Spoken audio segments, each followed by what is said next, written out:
To borrow the old line from Blazing Saddles, there's a new sheriff in town, and that is this guy right here. Hey, congratulations. I must ask you, is your head spinning? Well, thank you, first off, thanks. Yeah, my head's spinning a little bit. It's been a whirlwind few days, and even going back a few weeks with the interview process and everything, so it's been a little crazy, a lot to wrap my head around, but I'm excited, my family's excited, and looking forward to the challenge. Why do you think you got the job, Mike? I don't know. I think I have a clear vision of what I want to do, and as far as the team and structure in the front office, and my passion for the Sharks and the community, and I guess as Jonathan said, my ability to kind of build a winning culture. When you walked into that building, having been a former Shark for a few years, did immediate flashbacks come to mind? Driving in down the ramp, it did for sure, yeah. Yeah, the ramp, driving in and walking through the door, you walked in as a player, it definitely brought back some memories. It's not like you learned this game out of a book. I mean, you played, and you've got general manager pedigree. In fact, I bet your dad walks around and kind of brags about, hey, forget Tom Brady's time in the 40. I like his arm strength when he was with the Patriots.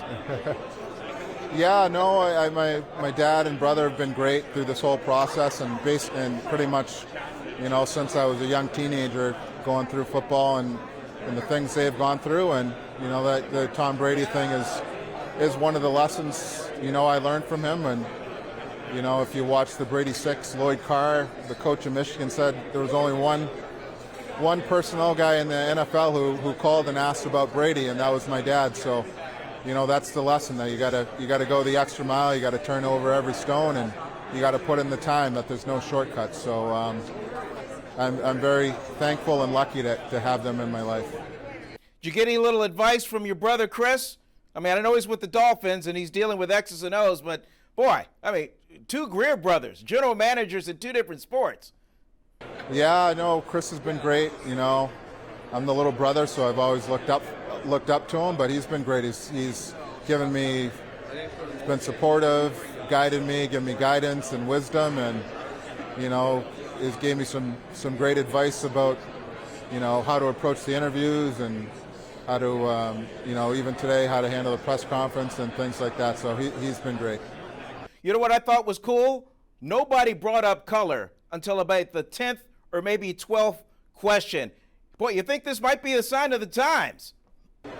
Yeah, hopefully.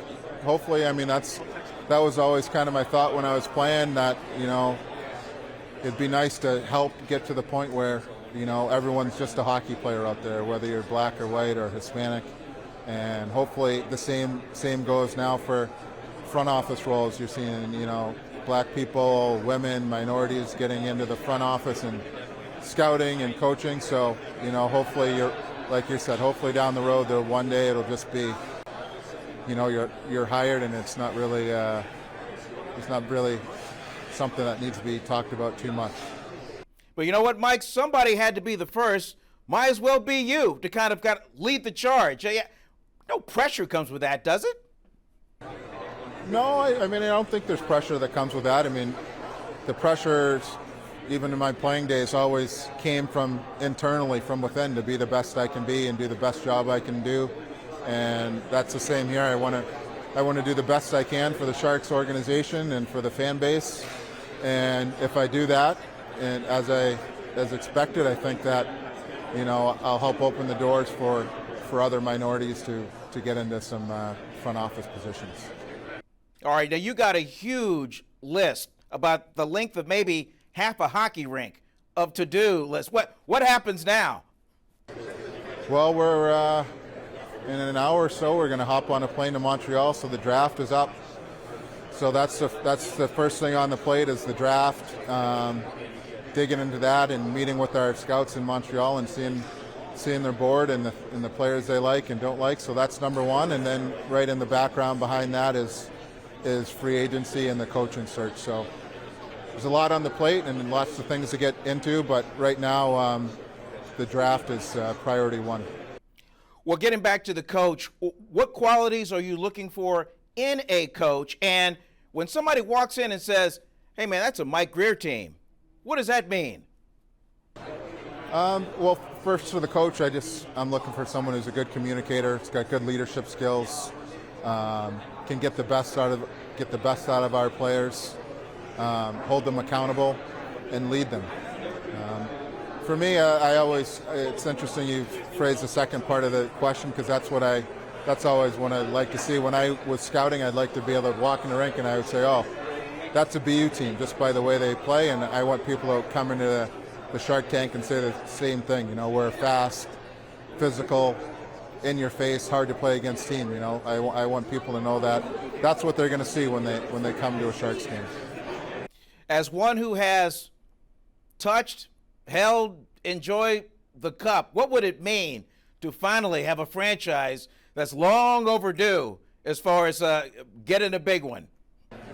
Oh, I think it'd mean the world to this fan base in this city. It's like I said, I think the Sharks fans here are the best fans in the NHL, and they were so close for so long. I think, we're able to bring the cup here. I think it'll be great for the city, and it'll be an unbelievable experience for all of us, and something to remember and cherish. Well, as we say goodbye, hey, congratulations, and I really appreciate the Sharks bringing you in. But you know who I really appreciate most? Because it takes one to know one. I appreciate your wife, Ann, because she's the true boss behind us all, right? That's right. You're right. 100%. 100%. Yeah, she's been great through everything from my playing days to now. She's the backbone of the family, and sacrificed a lot for me to follow some of my dreams.